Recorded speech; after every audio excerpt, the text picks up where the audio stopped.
In this video, we're going to be talking about the effects of a displacement map on our three-dimensional objects.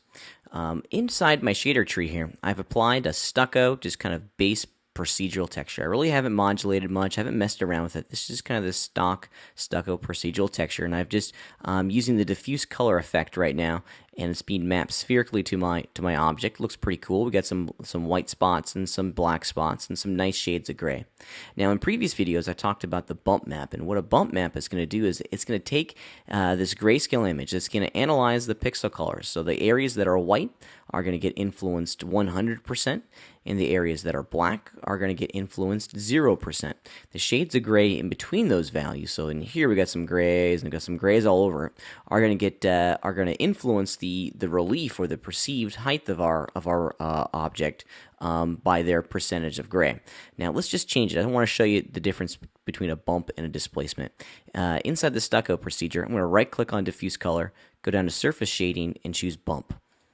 So here's what the effects looks like. It's going to give us the perceived illusion of height.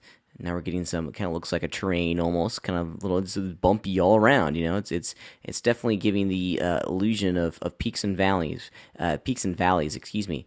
If we look very carefully along the edge, our sphere is perfect. It hasn't changed. The geometry hasn't changed. It hasn't changed shape. It's still in its original form. This is a camera trick. Bump maps are camera tricks. Now let me show you what happens when we change it from bump to displacement. Same area, surface shading, displacement. Now this is going to take a minute to update because displacement maps take a long time to render, and here we go. So the major difference between displacement maps and bump maps is that a displacement map is physically going to change the location of the polygons on our mesh. You can see that we're no longer perfectly circular here. Now we're actually influencing the location of our polygons in our scene. Displacement maps do an excellent job of producing organic results based off of that grayscale image. Let me show you what it looks like. Let's go to change it to look at our displacement map. So really what the computer is looking at here is that it's analyzing that original grayscale image and physically pushing and pulling our pixels depending on their pixel intensity. So the white pixels, as you can see here, are getting pushed all the way out.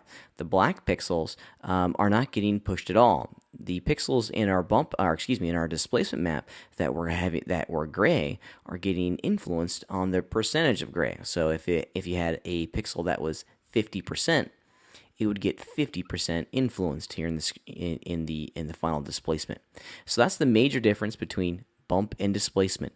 Bump is an illusion. It's going to retain the original shape, but a displacement map is physically going to change the geometry in our scene. It takes a long time to render, but the results are pretty cool.